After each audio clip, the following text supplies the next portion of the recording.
During the flamboyant 10-year history of the American Football League, several fierce rivalries developed, but none fiercer than that between the black and the red. The Oakland Raiders and the Kansas City Chiefs. The AFL's two most successful teams fought each other 22 times during the decade. Each team won 11, and many of these were relentless struggles.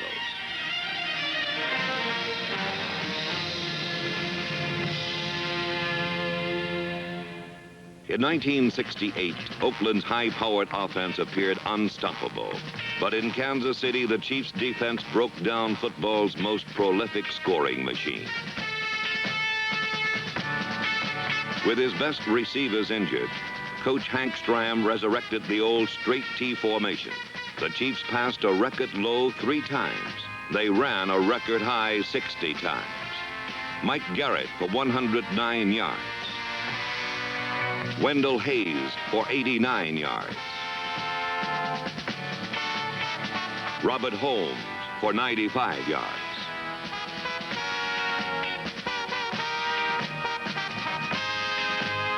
Despite adversity, the Chiefs had powered their way to a surprising victory. 2 weeks later in Oakland, quarterback Darryl LaMonica and the vengeful champion Raiders played their best game of the season and dominated the Chiefs, just as the Chiefs had dominated them 2 weeks before.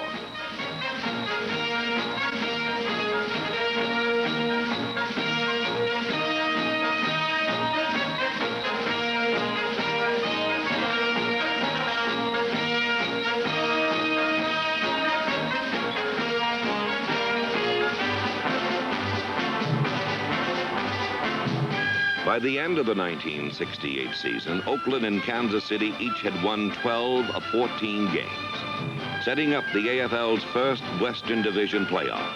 And on a cold, wet day in Oakland, the league's first 2 Super Bowl teams finally decided a championship.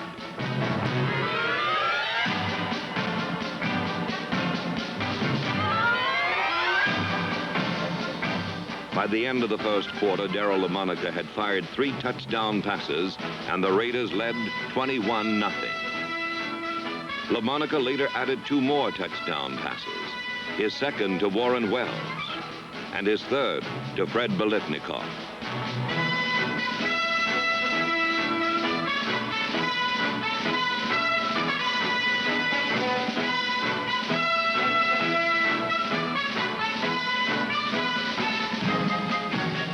For the first time in 5 years, the Chiefs could not score a touchdown.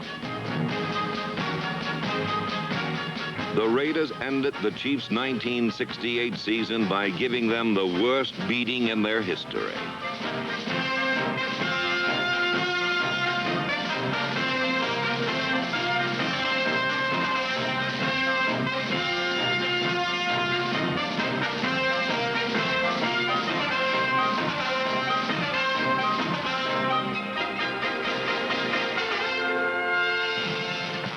In 1969, when the teams met again in Kansas City, the Chiefs were in first place, and they were ready to break the Raiders' jinx.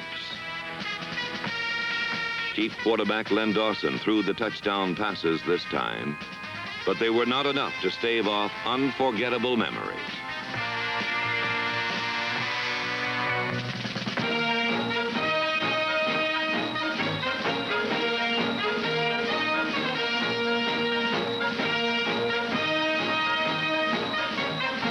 The Raiders literally stole the game, 27-24, and the Western title was again to be decided in Oakland on the season's final day.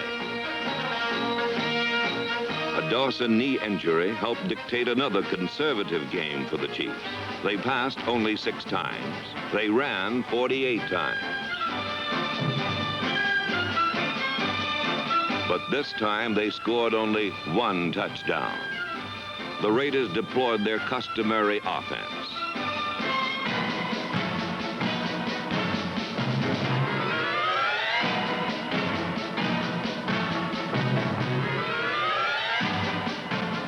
They too scored only 1 touchdown. But for John Madden's Raiders, it was enough to defeat the Chiefs for the 4th straight time and for the 7th time in 8 games.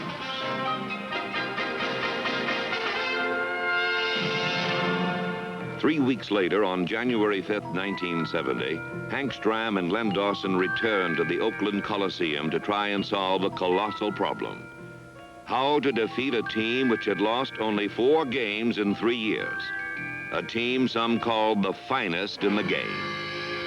It was now up to the fiercest rivals in AFL history to decide one final championship in the AFL's last showdown.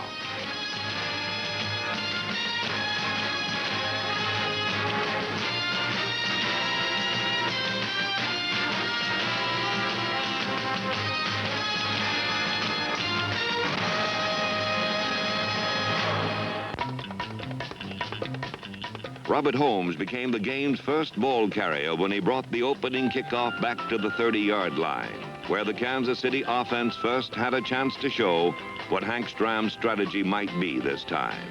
First, Stram wanted to test Oakland's main strength, a pass defense, which had allowed the opposition only a 39% completion rate.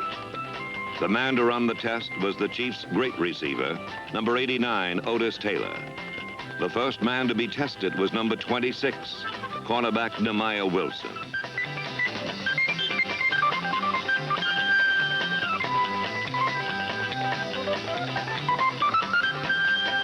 Next, Taylor tested number 24, all-league cornerback Willie Brown.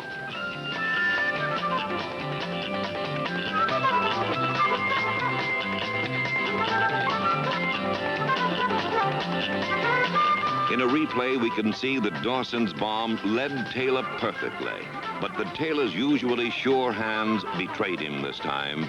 Instead of getting within easy scoring range, the Chiefs then spent most of the first half getting nowhere.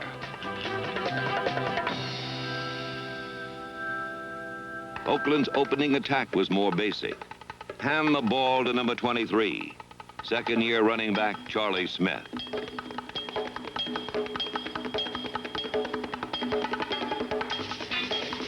Only a dropped third down pass prevented the Raiders from getting close enough for at least 3 points, as George Blanda's 52-yard field goal attempt fell just a few feet short.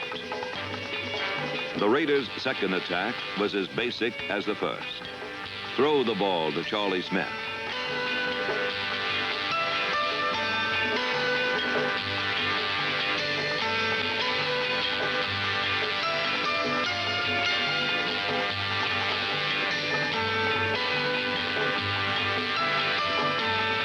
Smith's receiving seemed to open things up for Oakland's other receivers, like number 13, Rod Sherman, and number 33, Billy Cannon. LaMonica had moved into scoring range without using his 2 most potent weapons, wide receivers Fred Biletnikoff and Warren Wells. But now LaMonica sent number 25, Biletnikoff, deep against rookie cornerback Jim Marsalis, number 40.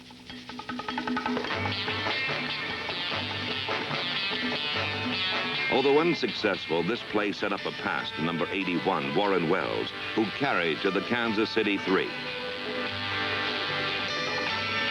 In a replay, we can see that Biletnikoff again went deep, allowing Wells to cut behind him for the big game. On the next play, Charlie Smith followed perfect blocking to the game's first score, and the Raiders appeared to be well on their way to a championship.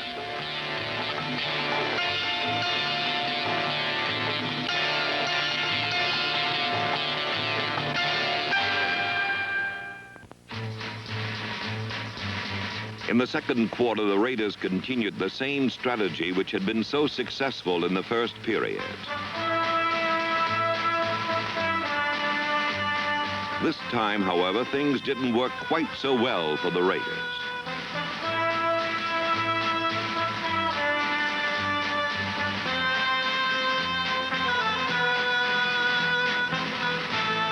Seven times in the first half, the Raiders turned the ball over to the Chiefs. But Kansas City's intricate offense had produced only 2 first downs and an abundance of frustration.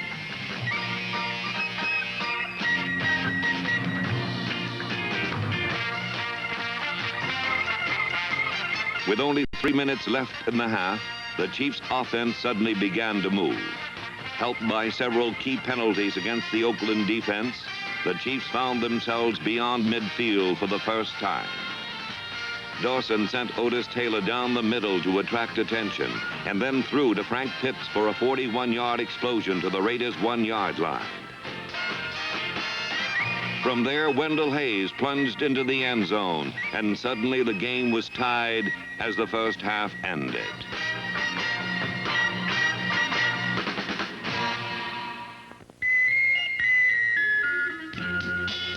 George Atkinson's kickoff return had the Raiders blazing back at the start of the second half.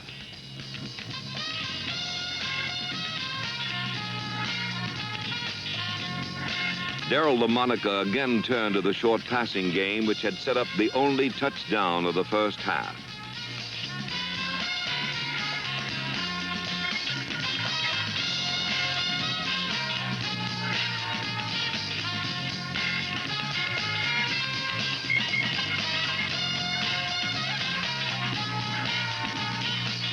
A low snap from center destroyed the timing between Holden LaMonica and kicker Blanda, and another easy scoring opportunity had bypassed the Raiders. On the next play, Mike Garrett ripped off the longest run of the day, 12 yards. However, Garrett's fumble was recovered by Tom Keating, who in his excitement attempted to advance the ball, much to the regret of a sideline cameraman. This unusual accident seemed to set off a chain reaction. On the next play, all-pro safety man Johnny Robinson was practically impaled on the head of an official.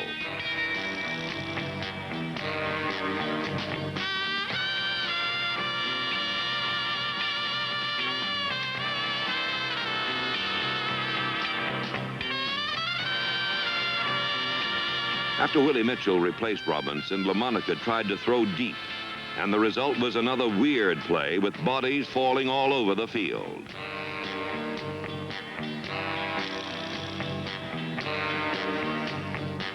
The most important fallen body belonged to Darryl LaMonica, who had painfully jammed the fingers of his passing hand into the face mask of defensive end Aaron Brown.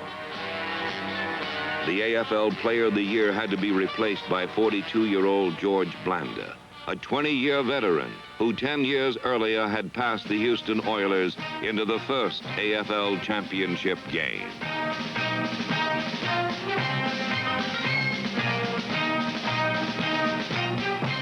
In Houston's Jefferson Stadium against the Los Angeles Chargers, Blanda had accounted for all the Houston points and had led the Oilers to the first AFL championship. From a handful of Houston fans in a high school stadium to the jam-packed Oakland Coliseum, Blanda had witnessed the entire history of the AFL, and it was now up to him to write the league's final chapter. First, an overthrown pass, and then from a distance approximating his age, another missed field goal.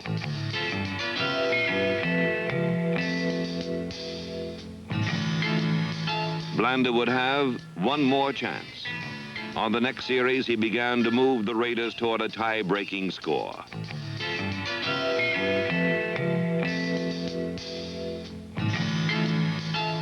He sent Warren Wells toward the end zone for the touchdown, but Wells slipped and Emmett Thomas intercepted for the Chiefs.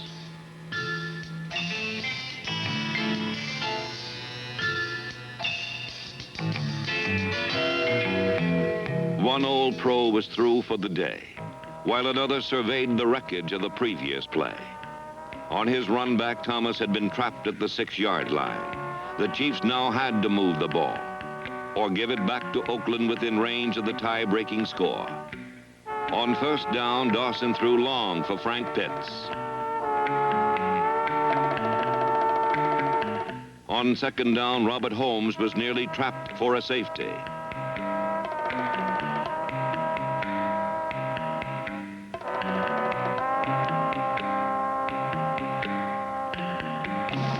Third down and 14 yards to go from the 2-yard line. If the Raiders could stop this play, they would probably take command of the game.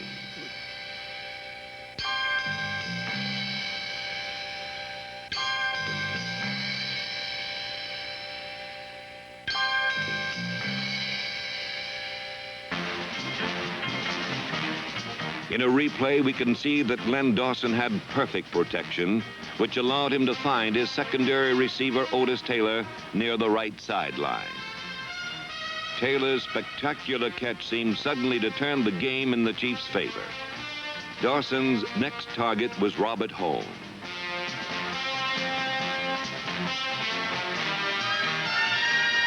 The entire Chiefs' offense turned to opening a way for Robert the Tank to pass through.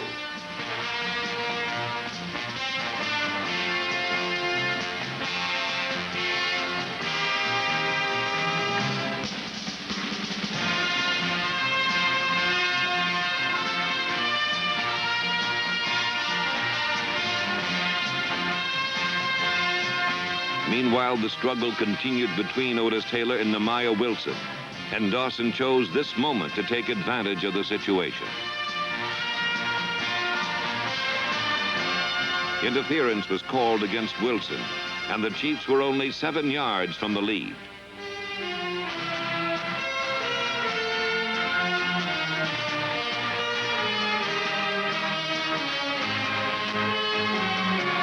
In a replay, we can see why an interference call is one of the toughest any official has to make. In 2 plays, Robert Holmes accounted for the rest of the yardage to the Raider goal, and the Chiefs had won a 7-point lead after 3 quarters.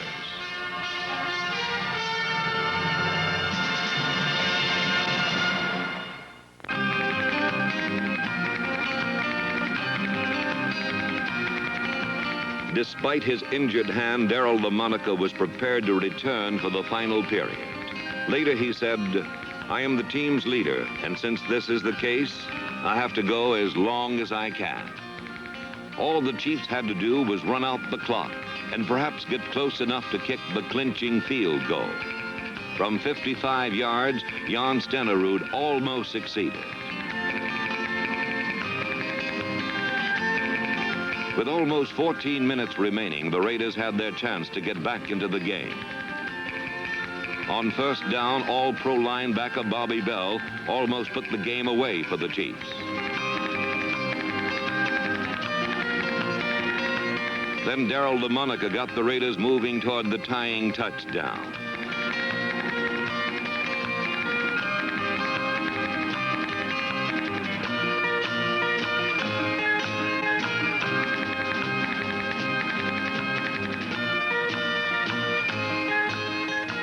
Suddenly, an interception by Jim Kearney began a chain of events almost as bizarre as those of the third quarter.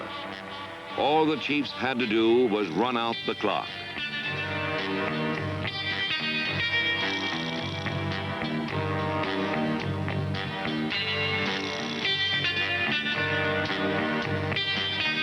All the Raiders had to do was score from the 24.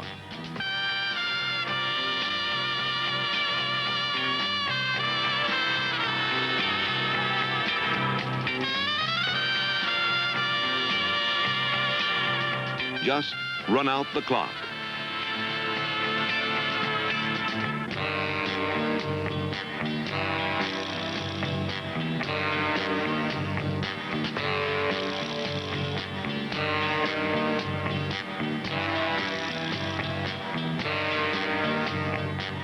Just score.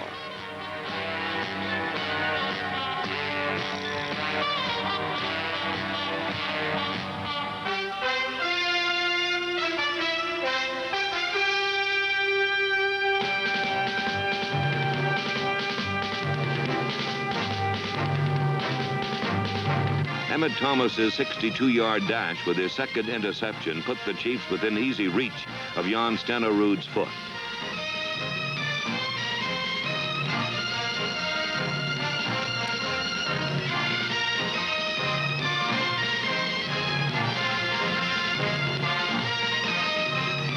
Stenerud's field goal had finally given the Chiefs a commanding 10-point lead.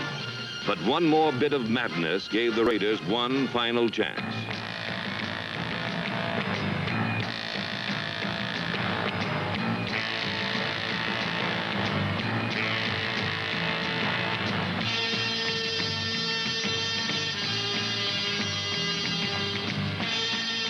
Four down from the Kansas City 13. Emmett Thomas's third interception was just another frustrating out-of-bounds catch. But not nearly so frustrating as the rest of the game was for Darryl LaMonica and the Raiders.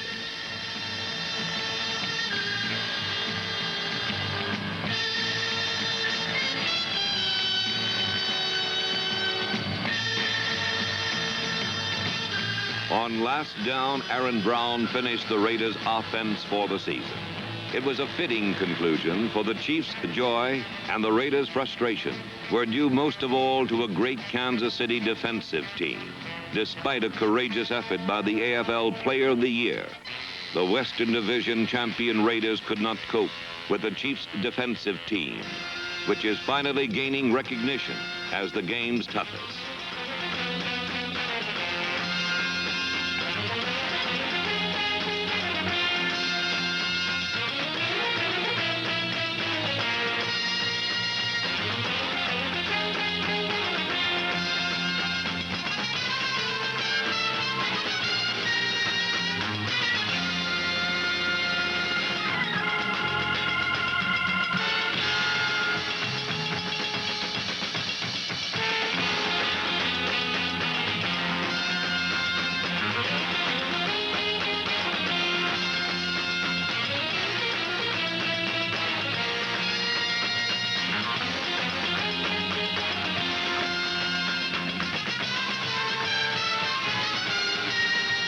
The Raiders could not cope with the Chiefs' defensive line, which also is finally gaining recognition as the game's toughest.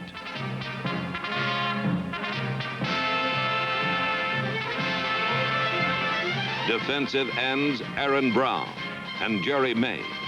Tackles Buck Buchanan and Curly Culp. Buchanan, Brown, Mays, Culp. The Raiders could not cope with a defensive end named Aaron Brown.